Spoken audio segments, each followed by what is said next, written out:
I go way back when Stevie J first came to Bad Boy, after they left Uptown Records and everything like that. And Stevie J and Puff fell out real bad over, it could have been producer credits and the whole 9 yards. I don't know whatever someone does in their bedroom, that's what they do. I don't got nothing to do with that. I'm just here to say that I've never seen my man doing anything foul like they talking about. I've never seen it. I've known him for 29 years. And then it's like with guys like 50, you know what I'm saying? Like Uncle Tom, cats like that. But Stevie J didn't F with him until Love and Hip Hop. When Stevie J went to Love and Hip Hop and he became famous from that, a type of individual that I would have speaking on my behalf. Come on, we know he's a drug abuser. We know that he's been seen putting his hands on women in the wrong way. And I don't know, that shit is crumbling, man. Manning quickly clapped back at Stevie J's comments aimed at 50 Cent, adding fuel to the fire surrounding the controversy tied to seeing Diddy Combs. Making his stance clear, Gene warned that any attempt by Stevie J to step to 50 would be met with serious resistance. This latest tension comes as 50 Cent continues to unleash a steady stream of pointed social media posts about Diddy. Now you want to put me, I don't know if y'all saw the post where 50 posted about me. Of course you guys seen it. Yeah. He's like, yeah, you know what I'm saying? But, you can't brush under the rug. I don't see anybody reporting about what Tatted Up Holly said about him beating her up and about, his other baby mom saying beating her up. I just look at it as, he wants to bring the black community down worse than anyone else. How is that so? I said what I said on my post and I'm standing on that too. Now, since he didn't accept what my offer to him, and he want to continue to be a comedian, why don't you go make some movies with Michael Blackson and don't talk about me? Okay. If you don't want to fight, if you don't want to donate to charity, donate the bread to charity and fight. Don't stop being a girl and talking about dudes. I find it funny that, when they first try to crucify somebody, they go through the media first. And they're just flooded with lies and propaganda. I'm not concerned about this this dude Curtis. You know what I'm saying? He's Uncle Tom, and that's just what it is. I'm gonna speak on 1,000% of what I know to be true about my guy. My spirits are up. He's spending time with his children and his mother. You know what I'm saying? I'm working out. He's doing very well. I've known this guy for 29 years. See, I'm not just a guy off the internet trolling. I'm a first-hand witness. I was at his crib working in the studio. I was sitting outside the studio door, and I heard a big boom. Now, mind you, before we get into this, I'm not a spring chicken, even though I look fly and stuff. But I've witnessed some historical events of excessive force, but none like this since Saddam Hussein or El Chapo or Pablo Escobar even Osama bin Laden. I heard a big boom. So I'm thinking a lot of people do work on the island all day long, so I'm figuring someone dropped some materials. Heard it again. Turn my head, I'm hearing do. Armored vehicles, 3 big armored vehicles come. Dudes jump out, I got 50 dots on my shirt. Screaming, yo, get on the ground. I'm like, yo, really? I'm the only one here. Took me outside, I asked to speak to the higher ups. I was under arrest. And they said, no, you're being detained. I want to speak to the higher ups. Spoke to the higher ups. I said, am I under arrest? They said, no, you're not. Let me let you go. Boom. Let me go check your bags. You don't have any weapons and all. I'm like, I don't have any weapons. One bag. Well, did they take electronics? Because they did in Los Angeles. I'm sure they took some electronics, some of the camera stuff and all that. Probably they didn't want him to get a look at what they were doing in his crib, like how they came in with the armored trucks. Of course, they took all that stuff. What did you see when you walked back in? I just don't want to get too much into that. I just know that I walked in and they messed the man crib up, you know what I'm saying? And they did his crib dirty. And, I haven't seen anything like this in a long time. Can you tell us what his reaction was when you spoke to him the next day? You know, he was just devastated, mainly because he was going out of the country with his daughters for spring break. You know, and they had to witness things like that at the airport. I believe that would kind of shift the thinking of any man in general. If you're going on vacation with your kids and the feds show up and ruin your trip, and it's their senior year, you know what I mean? So I know he was. It's shocking that he defend Diddy, especially while dealing with serious scandals of his own, raising eyebrows and making people question what he's really trying to protect. Yeah, we're gonna see, man. We're gonna see what they got. But speaking of the raid, right? Did you see that viral video of Diddy? He was seen in Miami with Stevie J after the raid. You seen that video? Yeah, I seen it. What you think about that? Well, I go way back when Stevie J first came to Bad Boy, after they left Uptown Records and everything like that. And Stevie J and Puff fell out real bad over, you know, it could have been producer credits and the whole 9 yards. But Stevie J didn't F with him until Love and Hip Hop. When Stevie J went to Love and Hip Hop and he became famous from that, Puff called him over there and they had a meeting. And I guess they rekindled their friendship. Because I used to bodyguard Stevie J. And, you know, go to different clubs. You know, I got pictures and everything. Stevie J didn't mess with Puff, you know, until after that Love and Hip Hop thing went down, you know. So now they back cool. What got me about the stuff like that them being back cool, that Stevie J went on TMZ and was speaking up on behalf of Diddy. Now, if anybody I want speaking up behalf of me, or I had anybody speaking up on my behalf, it wouldn't be Stevie J. You understand? I don't think that an individual of his caliber is capable or can be trusted in a way that I would like for him based on his actions on television and who he is as a person, what he has been shown as an individual, is a type of individual that I would have speaking on my behalf. Come on, we know he's a drug abuser. We know that he's been seen putting his hands on women in the wrong way. And I don't know, that shit is crumbling, man. You know what I'm saying? But you know, you can always say this, man. And the infamous words of one of the world's greatest comedians, Richard Pryor, cocaine is a hell of a drug. Why you say that? Cocaine is a hell of a drug. Cause LaRob said that they be doing the liquid cocaine in the bottles, in the Ciroc bottles. We know Stevie J been in countless rehabs back and forth. We know, we've heard of Puff being in rehabs, secretly going to rehabs too. So, my man, when you get on those type of psychotropical, I think it's psychotropical drugs, man, and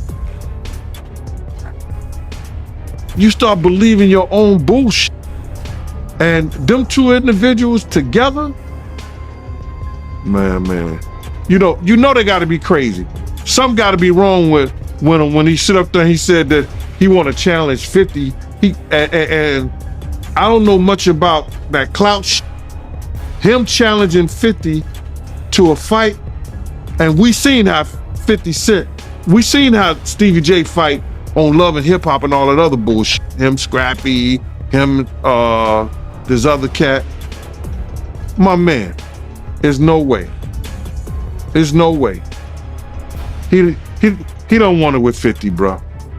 That's if that ain't cocaine, the Pope ain't Catholic. So you feel like 50 Cent would give Stevie J that work? It wouldn't even be a job.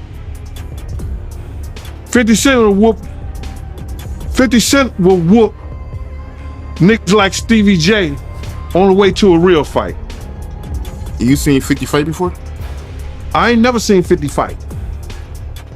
I seen some tapes of him get down on that end, but I never seen him fight in person. But I know the demeanor of a man. I was with 50 Cent on a couple of occasions, and one occasion, it was just me and 50 and about probably 6 other dudes that didn't want to get out the car because he was ready to get down. And you could see it in him. You could see he got it in him like that. I'm looking at him. I wrote this shit about this shit in my book. 50 ain't back, he don't back down, bro. And you could see when you know a dude is about it and got it in him, you could see it in his eye. You could see it in the way he carry himself. You see how he threw his own man in the bushes, Tony Yayo. They got tapes on 50 getting down boxing. I've seen tapes on him. You know what I'm saying? I've never seen him in person, you know, as far as fighting. I've been with him in person, but he got it in him, bro. But yeah, that caught me by surprise because I always knew that Stevie J, he did production for Bad Boy, but I never knew him and Diddy was that close until, you know, as of late, you know, since the raid. So. Yo, they was close. Bro, Stevie J and Puff was like pots and pans back in the day. I don't know what happened between them, but something happened on the producing credit side that Stevie J stopped effing with him. And Stevie wasn't dealing with him at all. He was just doing more stuff for Jodeci than he was Bad Boy. DB was clearly rattled by 50 Cent's post, even challenging him to a televised fight in a heated moment, claiming he was ready for a physical showdown. But in classic 50 fashion, he didn't bite. Instead, he clapped back with humor, posting a throwback clip of Stevie J's infamous love and hip-hop altercation and keeping the mockery going. Making matters worse, 50 highlighted that Stevie still hasn't publicly denied the disturbing allegations tied to his name, adding even more fuel to the fire. 50 Cent has sold his documentary series, Surviving Diddy, to Netflix. Man, I hope I never have to go to war with 50 Cent. That dude is a troll. That dude is he's the best. He's the art of war. He know how to go at it. But the way I understand it is he sold the rights, right, to Netflix. He had a bidding war and he sold the rights to all the different streaming companies that wanted to do it. It's going to be interesting to see what he gets. He can only do reenactments from the lawsuit. He can't get Cassie to talk about it.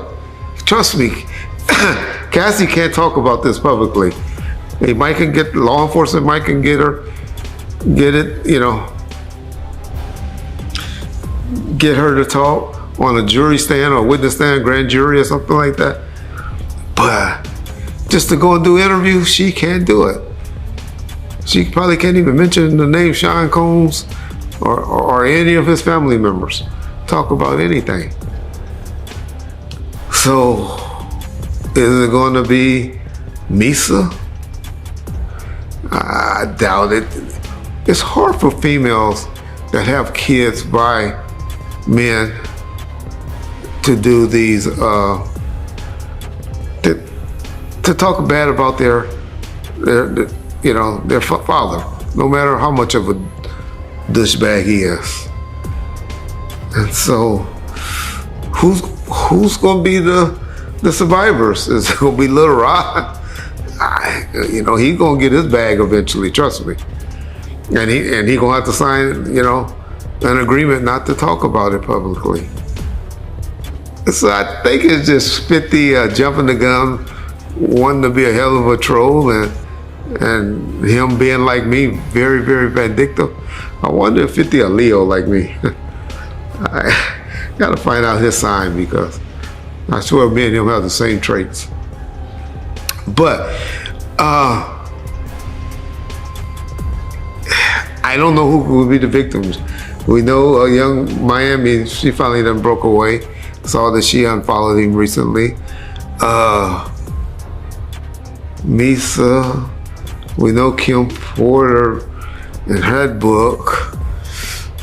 If you can get a hold of that. I just think a lot of it's gonna have to be reenactment. Or maybe our boy, because I know he likes Gene Deal and Gene Deal like him a lot. Maybe my boy Arthur Diallo about to get rich and he licensed a lot of his footage from Art's channel. Or Mark Curry, whatever, he said. I'm just wondering where they're gonna get the footage from. Who are they gonna get to speak on that? Did 50 find the male escorts? Or is it gotta be just reenactments from the different lawsuits? And there's a new young lady that came out and filed a new lawsuit recently. Maybe it'd be worth her while just to tell her story and not, go through with the lawsuit, or at least sign an agreement and just demand. I can't sign an agreement saying I'm not going to talk about it. The issue is we want to see the people, like we did on the Surviving R. Kelly. Y'all saw parents. Y'all got Art to talk a little bit. Y'all got, R. Kelly to talk a little bit. Y'all got footage of things that had happened. It's gonna be interesting to see what 50 can pull out to really make a good showing, because that shit that we saw on Tubi, a lot of people thought it was good, but I didn't personally care for it. But even though fucking TMZ, we'll be getting contact real soon, because we just noticed, John and I just discovered that y'all did use some of our footage with WAC 100 on that show, and y'all ain't contact us. Y'all know y'all can't be licensing stuff without, or putting stuff in y'all TV shows without it getting licensed. So that's where I think 50 gonna go. He's gonna go to reenactment things from reading things. And are y'all gonna be happy with that? Are y'all gonna wanna see reenactments, or are you gonna really wanna see live footage, live interviews? That's gonna be a challenge. But 50 got the resource. He has the writers that can put it together, and I'm sure he's gonna make it good. If it's anything that he has done, if it's like anything that he has done, because I remember when I was away for a little while, it was a show on ABC with that dude that got sentenced with life. And we used to sit around the table watching that, waiting for that to come on every night, or Monday night or Tuesday night, whenever it came on. And so everything, it didn't come on or get a second season, but everything he has touched, I love The Power, I love The Kanan, I love BMF.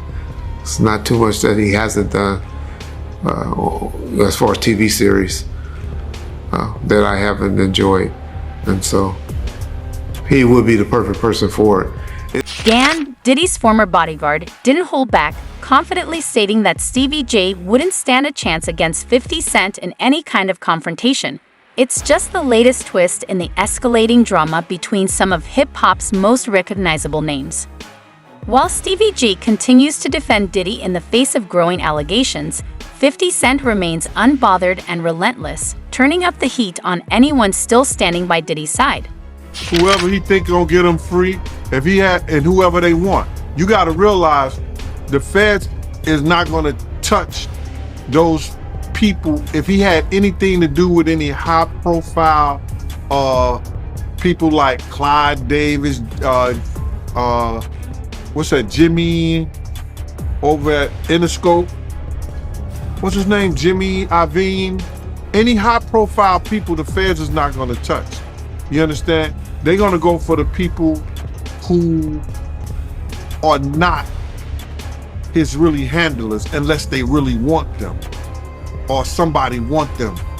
So it's hard to really say. But if they want to make examples out of certain people, you understand, they're going to go for those people. I can't really give you a number. I can't really tell you who's the people because I don't know who on their list. But if they want to make an example out of somebody, anybody that's been to those Diddy-like Epstein parties and stuff like that, they gonna go after them. What you think about Stevie J? And I know you and him, y'all was going back and forth, but how you feel about him defending Diddy? He don't have nothing else to do, man.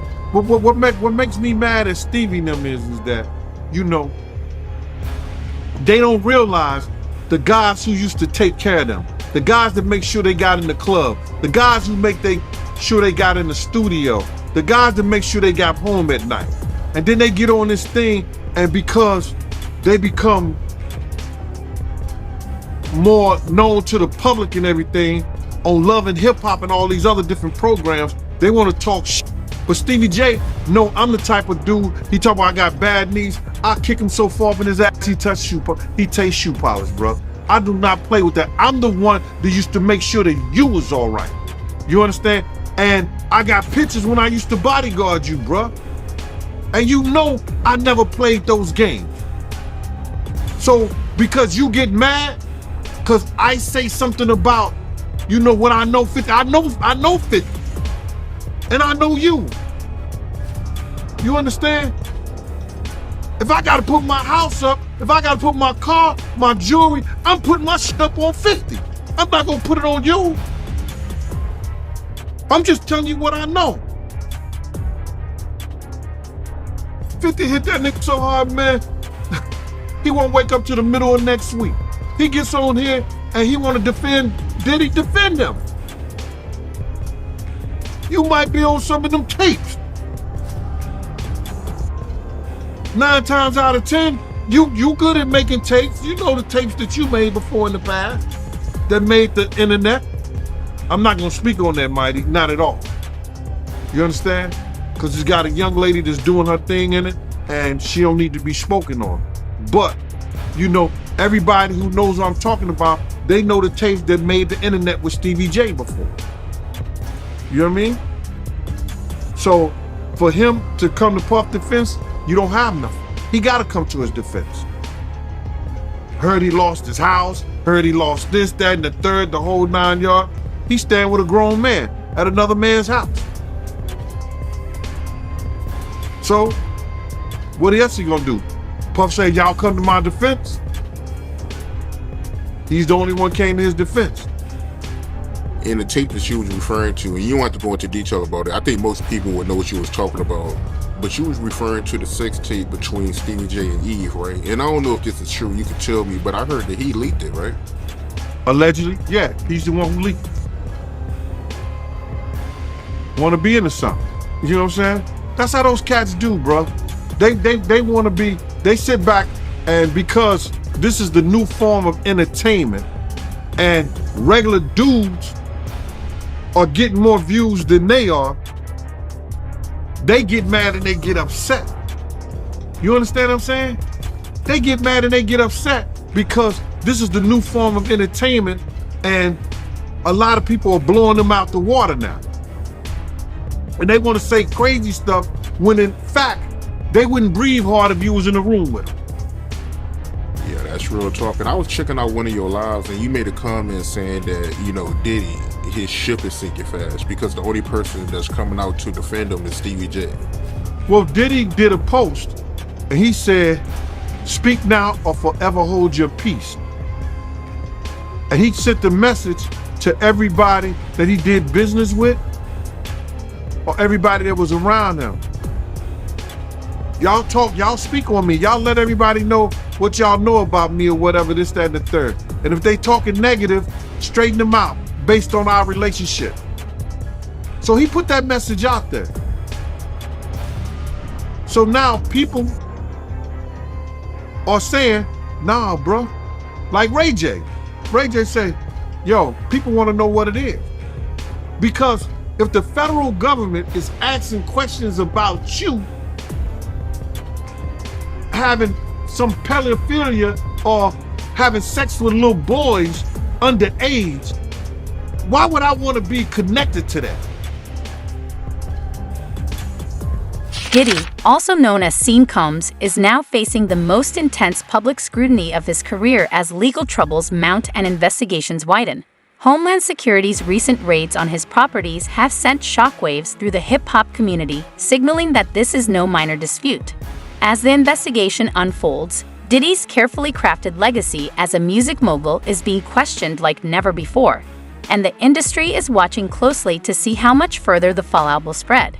Y'all bring me to y'all beautiful city. Man, you looking real, that couch look real small on you, brother. I'm 6'7", 327 pounds. massive. Yeah. Man, you know, you have a legendary story, man. You've been through a lot. You've seen a lot. And we want to get all the way into it, man. First off, though, you're from that STL. St. Louis, Missouri, born and raised. Man, depending on what part of it you're talking about, you in the trenches. North Side, North St. Louis, and then I moved to a subdivision called Wellston. That's the place Nelly said when he got a problem, he go get his Wellston niggas. That's where I'm from, Wellston. So, give us a little childhood memory about growing up in Wellston, you know, for anybody who ain't never been to that side. Well, you know, I got 2 books out, bro. One book is called Gene Deal, My World of Bodyguarding a Hip Hop Star. And the second one is Gene Deal, Life After Death, When Bodyguarding a Hip Hop Star. The first book tells about my childhood. Growing up in Wellston, I met my mother at the age of 12 years old, where I moved out from St. Louis, from the north side, to the Wellston, Missouri, where my mother was at. Wellston is it's the ghetto among ghettos. There's only 6,000 people. People ain't stop at the stop sign when you went to Wellston. So if you know what they're talking about, when if you came out of Wellston, you had to educate yourself, because the school district, if you came out of high school, you probably had a 6th or 7th grade education. So let me ask you, for those that, you know, some people know your story and they see you on this couch, so they know what we're about to get into. As a curiosity, for those who don't know, your profession was a bodyguard. Not at all. Okay, go ahead, please. My profession was I was professionally a New York State parole officer, where I worked for 27 years. You understand? My second profession was an investigator for Elite Investigation, where I ran the investigations of housing projects in the city, Lambert Housing, Taino Towers, Eastchester Manor, some of the roughest housing projects in the city in the Bronx. My third profession, which wasn't like what you might say a bodyguard, I started what you call, with some other guys, ASAP Ferg Father, Mike Cox, myself, we started what we call the Same Gang. The Same Gang was a group of guys who, at the time, Harlem was coming up. Instead of them having cliques and they call cliques and crews, instead of them having gangs and stuff like that, we were people that partied together, you know what I'm saying, had a lot of fun, gave picnics, and that's where you got your guy Sean Combs came in when we brought him into the Same Gang. So I was like what y'all call now an OG, because I started it, you understand? So then Puff had some problems at the place called The Building and the Red Zone. Red Zone and The Building was parties that he was doing. The Building was the unsigned hype. If you ever seen Juice and the guy was doing the turntables and stuff like that, I think it was Omar Epps or something like that. Yeah, I think it was Omar. Right, that was The Building. That's where they was giving the parties there, where you had leaders of the new school, Queen Latifah, different groups coming there showing their talent, Naughty by Natures and all, like they would show their talent there. So Puff was having problems there, and D Ferg, one of the leaders of the Same Gang, which is ASAP Ferg 5. Diddy's infamous parties, once seen as exclusive celebrations of fame and fortune, are now being re-examined under a much darker lens. Critics, including outspoken comedian Cat Williams, have raised serious concerns, suggesting that these gatherings may have involved manipulation and coercion far beyond the usual celebrity excess. Though these allegations remain unproven, their mere existence has intensified the cloud of controversy surrounding Diddy, casting new doubt on the true nature of his influence in the entertainment world. You know, to Kirk Burrows and stuff like that. So why don't you go help him out? I said, I ain't got no problem with that. So I put him up under my wing, so I started helping him out, you know, by, you know, making sure when the end of the party and stuff like that, get in the car, bring him uptown. So to answer your question, I'm sorry about that, my profession first was, like I said, parole officer, then investigator, you know, which it was with the housing projects and stuff like that. Then that bodyguard thing was just me looking after, you know, people that was in our crew and clique. So is it safe to say that you were familiar with like the music industry of some sorts before Puff came to the picture? Well, I think that I got involved with the music industry because a guy named Tim Dog. If you know, Tim Dog is not the one who had the that F. Compton thing. Tim Dog was one of the A&Rs for Uptown Records. He went on to be a president of Island Records, the president, I think he was the president of A&R over Arista Records. They was having problems at parties, you know, because dudes in New York didn't think they could wait online. So I became that dude that got a clique together, got a crew together, and we started doing security at the front doors at all the Uptown Record parties, all the parties that Tim Dog, Butt Naked, and different people was giving. You understand? And got, whereas that people didn't try to bum rush the door no more. People didn't try. Adding even more fuel to the fire, Foxy Brown recently came forward with explosive claims involving Jay-Z, claims that, while centered on Hov, have indirectly dragged Diddy deeper into the chaos. Her allegations have set social media ablaze, sparking renewed speculation and tying Diddy even closer to a circle of controversy that seems to be growing by the day. As the internet continues to dissect every connection, Diddy's already battered public image is taking yet another hit.